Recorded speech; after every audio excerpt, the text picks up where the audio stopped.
Hello नमस्कार दोस्तों, एक बार फिर से स्वागत है आपका अपने यूट्यूब चैनल स्टडी 54 में। डियर फ्रेंड्स, आज मैं आपके लिए लेकर आई हूँ पीएलसी एंड स्काडा सब्जेक्ट, जो इस बार नए सिलेबस में ऐड हुआ है। इसीलिए मैंने न्यू सब्जेक्ट ऐड हुआ है पीएलसी एंड स्काडा। तो पीएलसी एंड स्काडा को पढ़ना बहुत ज़रूरी है, क्योंकि इससे बहुत ज़्यादा क्वेश्चन आए थे हमारे इस बार, और बहुत ज़्यादा क्वेश्चन आने की वजह से हमें इसे बहुत ज़्यादा केयरफुली से भी पढ़ना होगा। तो इसीलिए आज देखिए मैंने आपके लिए, देखिए एक्चुअल में होता क्या है पीएलसी। तो पीएलसी क्या है, एक नॉर्मल हमारा क्या है, एक कंप्यूटर के ही जैसा पीएलसी होता है। जैसे हमारा एक नॉर्मल कंप्यूटर वर्क करता है, वैसे ही हमारा एक पीएलसी वर्क करता है। बट क्या होता है, जो हमारा पीएलसी होता है उसकी प्रोसेसिंग अच्छी होती है, और उसकी क्या होती है कि प्रोसेसिंग टाइमिंग बहुत कम होती है, स्विच ऑन ऑफ टाइम भी कम होता है। तो देखिए मैं इसके बारे में थोड़ा सा बता रही हूँ आपको क्या है। देखिए पीएलसी क्या है, पीएलसी एंड स्काडा से हमारा व्हाट इज पीएलसी हेडिंग डाली है मैंने। उसमें क्या है, पीएलसी की फुल फॉर्म क्या है, प्रोग्रामेबल लॉजिक कंट्रोलर। ठीक है, प्रोग्रामेबल लॉजिक कंट्रोलर। ओके, ये हमारी फुल फॉर्म हो गई इसकी पीएलसी की।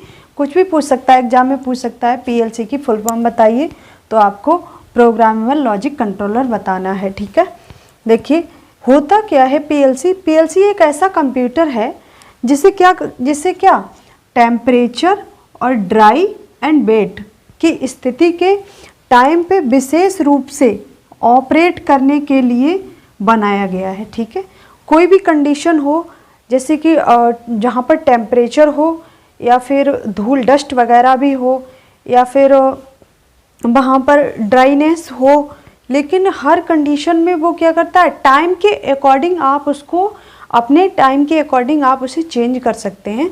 आपको जैसा रिक्वायरमेंट है आप उसको वैसा बना सकते हैं। तो इसकी स्थिति के अकॉर्डिंग इसको क्या किया गया है, बनाया गया है। और क्या है, पीएलसी कंटिन्यू वर्क कर सकता है, जबकि क्या कर सकता है, पीएलसी कंटिन्यू वर्क कर सकता है। बट हमारा जो नॉर्मल पीसी होता है, वो हमारा प्रोग्रामेबल कंप्यूटर, वो हमारा नॉर्मल वर्क नहीं कर सकता है। ठीक है, तो इसलिए क्या कर सकता है, पीसी हमारा नॉर्मल पीसी कंटिन्यू वर्क नहीं कर सकता है। ये भी एक फैक्ट है हमारा पीएलसी का। तो इसलिए हमने पीएलसी को बेस्ट समझा है। और पीएलसी क्या है, एक रिले का ही मॉडिफायर रूप है। पहले क्या किया जाता था, रिले यूज़ की जाती थी। रिले के बारे में आपने पढ़ा ही होगा, किसमें, पावर सिस्टम में पढ़ा होगा, स्विच गियर एंड प्रोटेक्शन में पढ़ा होगा रिले।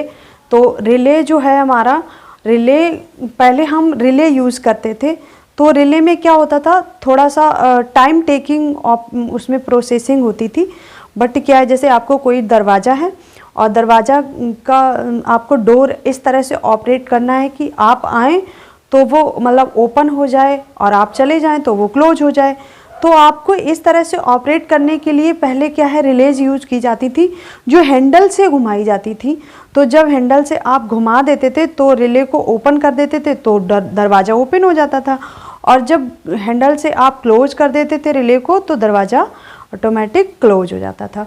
तो पहले रिले का सिस्टम था, उसमें क्या था, टाइम टेकिंग सिस्टम था। बट अब क्या है, पीएलसी क्यों यूज़ किया जा रहा है, पीएलसी क्या, अब आप आए, आपने स्विच दबाया, बस दरवाज़ा आपका ऑफ हो गया, आपने स्विच दबाया, दरवाज़ा आपका ऑन हो गया। ठीक है, तो ये इतनी जल्दी बहुत ही कम टाइम में, मिनिमम टाइम में बहुत अच्छी प्रोसेसिंग, बहुत अच्छा हमें आउटपुट मिलना, ये सब क्या है, हमारा पीएलसी का वर्क है। देखिए दरवाज़ा हम आए, हम जैसे ही एंटर हुए, वैसे ही दरवाज़ा हमारा ओपन हो गया। तो दरवाज़ा ओपन हुआ, ये क्या है, इसमें पीएलसी में एक ऐसा प्रोग्राम फिक्स किया जाता है कि जैसे कि प्रोग्रामिंग की जाती है, जैसे ही मैं आई, और जैसे ही मैं मतलब सामने आई, उसने सेंस किया, कुछ सेंसर लगाए जाते हैं। तो जैसे ही उसने सेंस किया, इनपुट मिला, इनपुट क्या होगा, इनपुट किसे देगा, सीपीयू को देगा। अभी मैं आपको इसकी स्ट्रक्चर जब पूरा समझाऊंगी तो आपको समझ में आ जाएगा। तो सीपीयू को मिलेगा, सीपीयू क्या करेगा, मेमोरी को देगा, मेमोरी, ये सारी प्रोसेसिंग, उसमें क्या होता है, एक सिस्टम होता है, मेमोरी होती है, देखिए मैंने लिखे भी है, सीपीयू इनपुट मेमोरी होती है, आउटपुट मेमोरी होती है, ऑपरेटिंग सॉफ्टवेयर भी होता है, माइक्रो प्रोसेसर भी होता है और पावर सप्लाई भी होती है, ठीक है। तो इतने सारे उसमें क्या होते हैं, फीचर्स होते हैं। ये सारे फीचर्स हमारे क्या करते हैं, यही सारे फीचर्स हमारे दरवाज़ा को ओपन होने में या क्लोज होने में हमारी हेल्प करते हैं, ठीक है। तो इस तरह से देखिए ये यहाँ पर पीएलसी का हमने थोड़ा सा डिस्कस कर लिया। अब देखिए कुछ नोट पॉइंट आपके लिए मैंने लिखे हैं। नोट पॉइंट आपके एग्जाम के पॉइंट ऑफ व्यू से बहुत ज़्यादा इंपॉर्टेंट है। ये नोट पॉइंट्स आपके लिए इसलिए लिखे हैं कि जब आप एग्ज़ाम देने जाते हैं तो ताकि आप इतना सारा ना पढ़ के सिर्फ आप नोट पॉइंट थोड़े से अगर आप मेरे देख भी लेते हैं तो आपके क्वेश्चन नहीं छूटेंगे। डियर फ्रेंड्स, चलिए देख लेते हैं नोट पॉइंट्स क्या है हमारे। It is a control system, it is a control system that monitor state of input और आउटपुट डिवाइस, ठीक है। ये क्या करता है, ये एक कंट्रोल सिस्टम है, ठीक है। ये एक कंट्रोल सिस्टम है और ये भी कह सकते हैं आप ये एक क्लोज लूप सिस्टम भी है। अगर आपसे पूछ ले कि पीएलसी क्या है, ओपन लूप सिस्टम है या क्लोज लूप सिस्टम है, तो आपको बताना है it is a close loop system, ठीक है। तो ये क्या करता है, इनपुट और आउटपुट डिवाइसेस पर क्या करता है, उनको इनपुट और आउटपुट डिवाइसेस जो हैं उनको क्या करता है, मॉनिटर करता है, मोनिट करता है, ठीक है। तो एक पॉइंट है कि ये हो गया हमारा। सेकंड पॉइंट क्या है, मैक्स डिसीजन बेस्ड प्रोग्रामिंग, ठीक है। ये क्या करता है, डिसीजन बेस्ड प्रोग्रामिंग करता है। आपको जैसा डिसीजन लेना है, आपको जो प्रोग्रामिंग करना है, आप जो प्रोग्रामिंग करेंगे उसमें वही प्रोग्रामिंग होगी, ठीक है। ये डिसीजन बेस्ड प्रोग्रामिंग है, इसमें होती है। और क्या होता है इसमें, to control the state input and output. ये करता है, क्या करता है, कोई स्टेट आई इनपुट की जब कंडीशन आती है तो उसको ये कंट्रोल कर लेता है। और कंट्रोल करने का मतलब ये है कि जब आपने इनपुट दिया, जैसे ही आपने इनपुट दिया तो ये क्या करेगा, इनपुट डिवाइसेस में ही उसको कंट्रोल करके रखेगा, ठीक है। यानी कि उसको स्टोर करके रखेगा। और जैसे आपने आउटपुट, जैसे आपको ये दिया ना इनपुट एंड आउटपुट डिवाइसेस में कोई डेटा है तो उसको भी ये स्टोर करके रखेगा, यानी कि कंट्रोल करेगा, ठीक है। तो इस तरह से हमारा ये भी पॉइंट हो गया।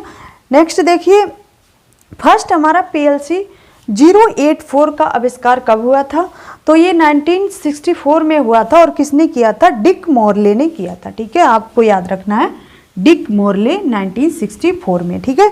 नेक्स्ट देखिए, सेकंड हमारा जो पीएलसी 184 था उसका आविष्कार कब हुआ, तो माइकल ग्रीनबेर्ज ने किया था 1976 में, ठीक है।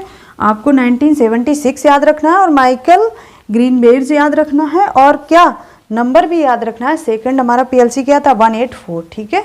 तो 184 हमारा सेकंड पीएलसी था। इस तरह से मैंने आपको थोड़ा सा पीएलसी के बारे में बताया है। अब देखिए एक्चुअल में पीएलसी के बारे में आपको ये ऐसे समझिए, बहुत ही माइनॉरिटी सा पार्ट मैंने अभी आपको बताया है। आगे जैसे जैसे हम आगे बढ़ते जाएंगे वैसे वैसे पीएलसी के सारे कंपोनेंट्स को अच्छे से पढ़ेंगे, तब हमें अच्छे से समझ में आएगा कि पीएलसी एक्चुअल में होता क्या है। तो डियर फ्रेंड्स, आज के लिए इतना ही, मिलते हैं नेक्स्ट सेशन में, तब तक के लिए नमस्कार।